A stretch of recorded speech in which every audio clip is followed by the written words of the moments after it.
your ammo.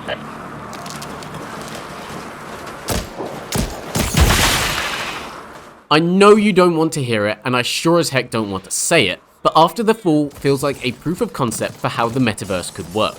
Yes, I said the word, and I'm sorry, I'll try not to say it again.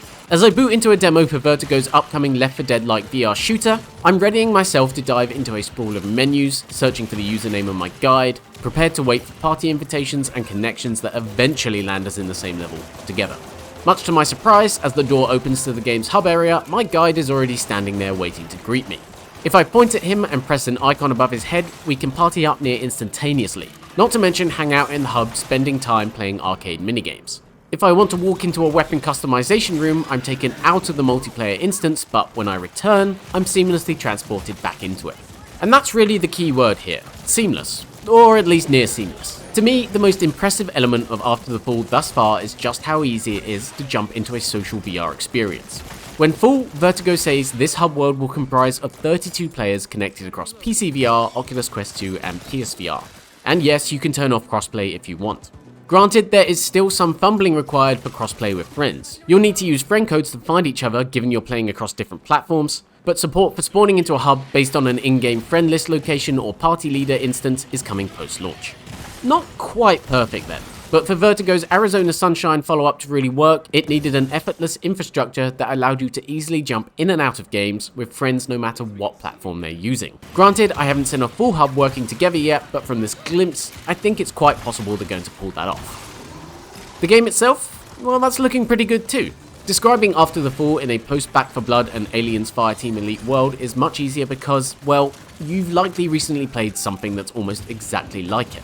Up to 4 players can go on shortish runs of levels that take place in a frozen over LA, with frosty zombies known as the Snowbreed pouring out of basically every open space in their masses. You need a fast trigger finger to fin the herd as quickly as possible. 2 items can be stored in your wrist in an Alex-like inventory system, and brilliantly, you'll discover new weapons that are still attached to frozen bodies of other humans. They're still standing upright from where they perished, as if Mount Vesuvius had spat a thick plume of liquid nitrogen instead of ash.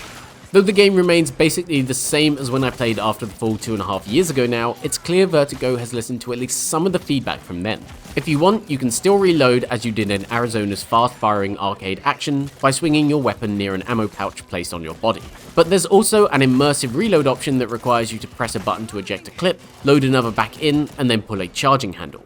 You can even do this whilst dual wielding, as the weapon in your other hand will disappear when you grab a clip, for example. It's a bit of a tricky fit, and there are mental gymnastics involved to reloading both weapons when a horde of Snowbreed are breathing down your neck.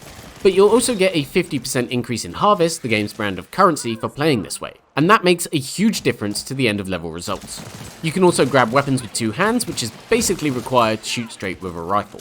Outside of the reloading though, After the Fall is still a fundamentally accessible shooter, with little of the physical complexity of The Walking Dead's brain-eviscerating melee or Boneworks' unwieldy weapon handling.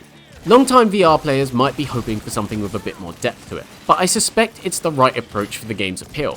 I couldn't tell you how many times I've mistakenly booted up a first-time VR user into Saints and Sinners before realizing that's really something you need to graduate to.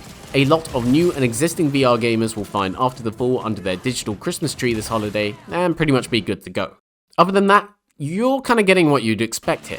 Mini-bosses appear throughout the levels, requiring everyone to focus their fire on armoured juggernauts or avoid the bloated eater, who explodes in proximity. Vertigo also says there are branching paths in some areas. It's simple then, but not without some twists. Floppy disks are hidden in levels and can be loaded into arcade machines known as Harvest-O-Matics, found in safe rooms throughout a map. They'll unlock new weapon attachments, that is should you survive the rest of the level, upping the stakes the further you get into a run. You'll also be able to restock on supplies with those machines. When I first played After the Fall in 2019, I said the game felt familiar, but the draw of an accessible social VR experience that could keep players coming back could be big. Over 2 years on, and I'm now much more confident that will be the case. There's still a lot to prove. I don't know if this base package will have the long-term progression structure and the right number of maps to help it stick. Vertigo is promising 4 difficulty modes for launch, and you'll be able to add better weaponry to your inventory to tackle more challenging runs. But given other games like Back 4 Blood have launched with a pretty generous amount of content of late, the bar is going to be set high. We'll find out how much the game really offers when it launches next month.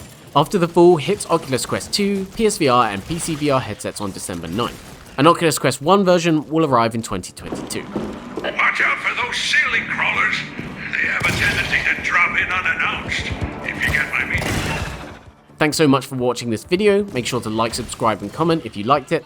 Hit that notifications button, and we'll see you soon for more VR content.